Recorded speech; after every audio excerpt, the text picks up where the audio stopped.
Kagulat World, nagbabalik ang tensyon sa mundo ng tennis matapos ang matinding laban ni na Alexandra Ala at Moyuka Uchijima sa Wuhan Open qualifiers.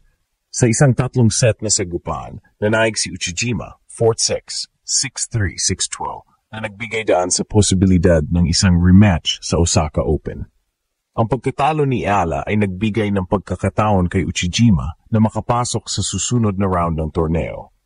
Ang Osaka Open ay isang prestihiyosong WTA 1000 event na inaasahang magbibigay ng pagkataon sa mga rising stars tulad ni Ala at Uchijima na ipakita ang kanilang galing sa harap ng kanilang mga kababayan.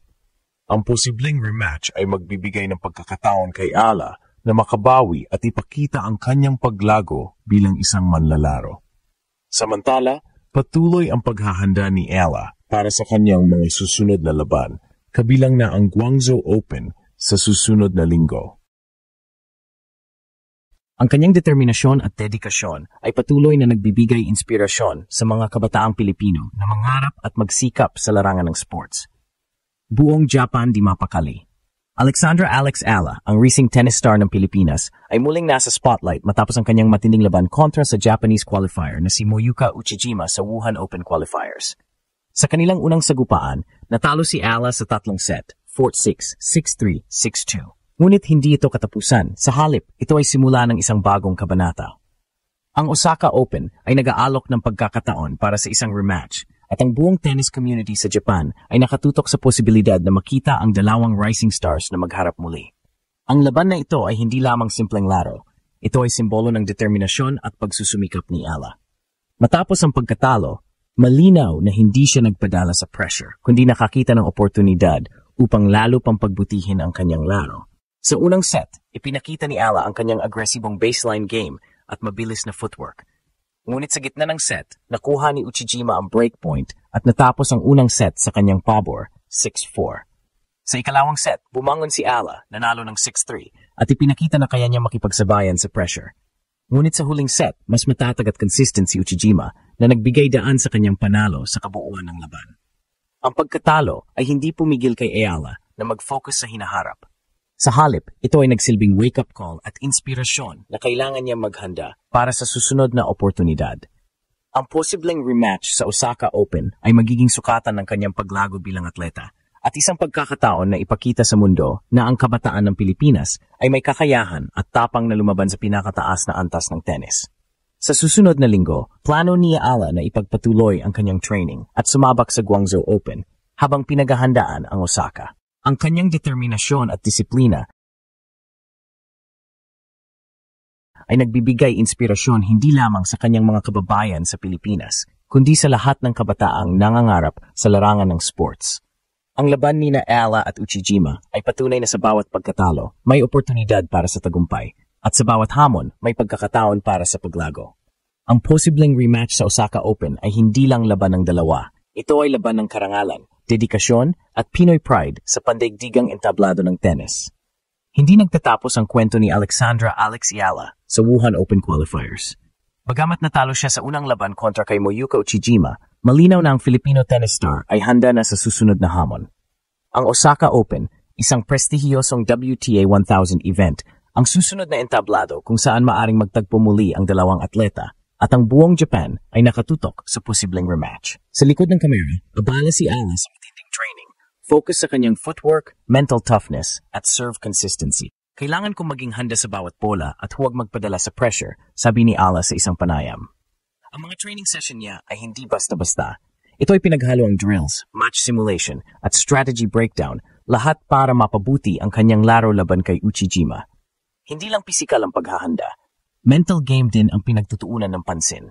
Matapos ang pagkatalo, sinuri ni Ala ang bawat set, bawat error, at bawat pagkakataon na nawala sa kanya. Ang determinasyon na bumangon at ipakita ang kanyang galing sa Osaka ay malinaw sa kanyang mga mata. Hindi ito tungkol sa pagkatalo, kundi sa pagbawi at pagpapakita ng progreso. Ang rematch na ito ay mas malaki kaysa sa isang simpleng laro. Ito ay laban ng karangalan at pride. Para sa Pilipinas, si Ala ay simbolo ng kabataan na may kakayahan at tapang na lumaban sa pinakamataas na antas. Para sa Japan, si Uchijima ay patunay na sa sariling bansa, may rising stars din na handang hamunin ang mundo. Ang hype sa social media at sports community ay tumataas habang papalapit ang Osaka Open. Mga fans mula sa parehong bansa ay abala sa speculation. Sino ang mas handa ngayon? Sino ang magtagumpay sa rematch? Ang bawat rally at set ay inaabangan at si Ala ay nasa sentro ng lahat ng mata. Ang Osaka Open ay hindi lang laban. Ito ay kwento ng pagtitiyaga, dedikasyon at walang sawang pagsusumikap. Ang posibleng rematch ni Ala at Uchijima ay simbolo ng global tennis stage na may halong drama, excitement at inspirasyon para sa lahat ng kabataang Pilipino na nangangarap. Ang bawat araw ng training ni Ala ay hakbang patungo sa redemption at ang bawat bola na kanyang sinasalo ay hakbang patungo sa papagkakataon na ipakita sa mundo. Filipina si Alexandra Ala at handa siyang lumaban.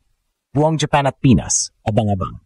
Ang posibleng rematch ni Alexandra Alex Ala at Moyuka Uchijima sa Osaka Open ay hindi lang laban ng dalawang rising stars. Ito ay laban ng karangalan, determinasyon at Pinoy pride. Matapos ang matinding sagupaan sa Wuhan, ang bawat rally at bawat set sa Osaka ay inaasahang puno ng tensyon at excitement.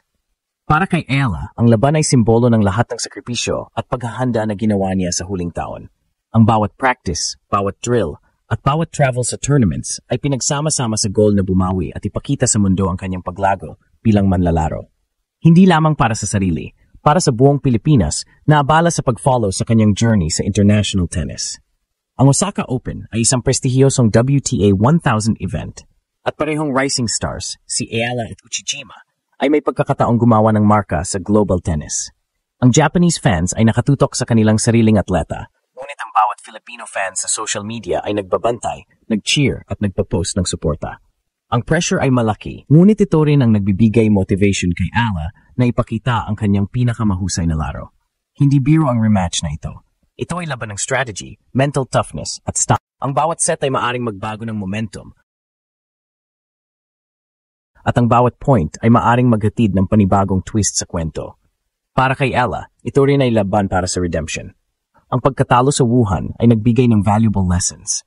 Ang Osaka ay pagkataon niyang ipakita na handa siya at mas matatag kaysa dati. Higit sa lahat, ang laban ay simbolo ng inspirasyon. Ipinapakita ni Ella na ang mga kabataang Pilipino ay may kakayahang lumaban sa pinakamataas na antas ng sports. Ang kanyang journey ay paalala na kahit sa harap ng pagkatalo, may pagkataon para sa tagumpay at sa bawat hamon, may pagkakataon para sa paglago. Ang Osaka Open rematch ay hindi lang para sa puntos o premyo. Ito ay laban ng puso, laban ng pride at laban ng Filipino spirit. Habang papalapit ang araw ng laban, isang bagay ang malinaw. Si Alexandra Ella ay handa, determinado at hindi magpapaawat. Ang mundo ay nakatutok at ang buong Pilipinas ay sabik na makita ang susunod na kabanata ng kanyang kwento sa international tennis.